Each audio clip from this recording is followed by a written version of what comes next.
Good morning. Last time our brief Bible Bites was on the mystery of grace, or the mystery of salvation. And today we're going into walking upright. Now, considering the mystery of grace or the mystery of salvation, this was something that the Judaizers, Pharisees, Sadducees, scribes, by and large, did not understand in Jesus' day. And guess what?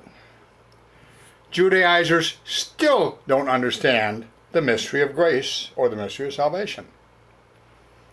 Thus, Judaizers are not walking upright. Oh, they think they are by keeping the law, but I will prove that they are not. Romans 7:15, Romans 7 is where Paul goes in this big battle with the law between the flesh and sin. For that which I do I allow not, for that I would, that I do not. But what I hate, that do I. And it's a struggle we all have gone through, and maybe some still go through.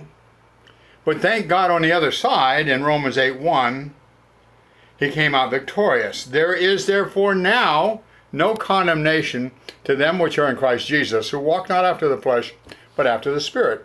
And this is what the Judaizers do not understand.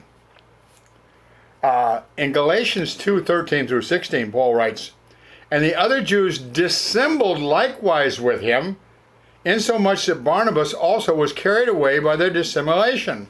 Now this is talking about the time when, after the incident on the roof, Peter started eating pork with the Gentiles. But when the Jewish leaders would come back to town, he'd pretend to be a good little Jew boy. He was being a hypocrite.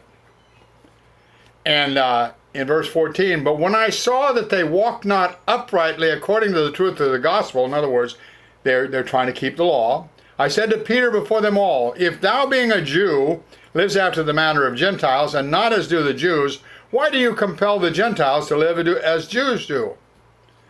We are Jews by nature and not sinners of the Gentiles, of the Gentiles, knowing that a man is not justified by the works of the law, but by the faith of Jesus Christ. Even we have believed in Jesus Christ, that we might be justified by faith of Christ, and not by works of the law.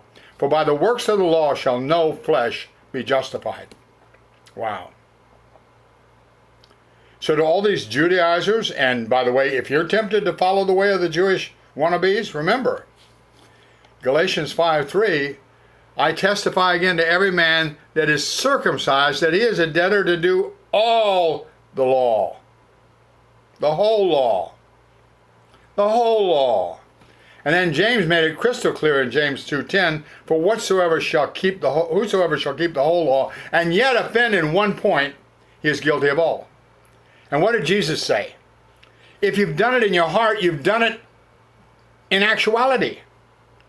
So nobody can keep the law. Jesus kept the law perfect for us, and because we accept Jesus, we have his righteousness, and it's just as if we had kept the law ourselves because he kept it for us. That's why we don't have to keep the law. Talking about the law of Moses now. Yes, we need to keep the Ten Commandments, focusing on the two summarizations Jesus did. The first four, love thy Lord thy God. That takes care of the first four. Love thy neighbor as thyself takes care of the next six. But that we're under the royal law of love. Jesus kept the law. We don't have to be Jewish wannabes. We don't have to be Judaizers, because when we try to keep the law, we are in fact not walking upright. Let that sink in.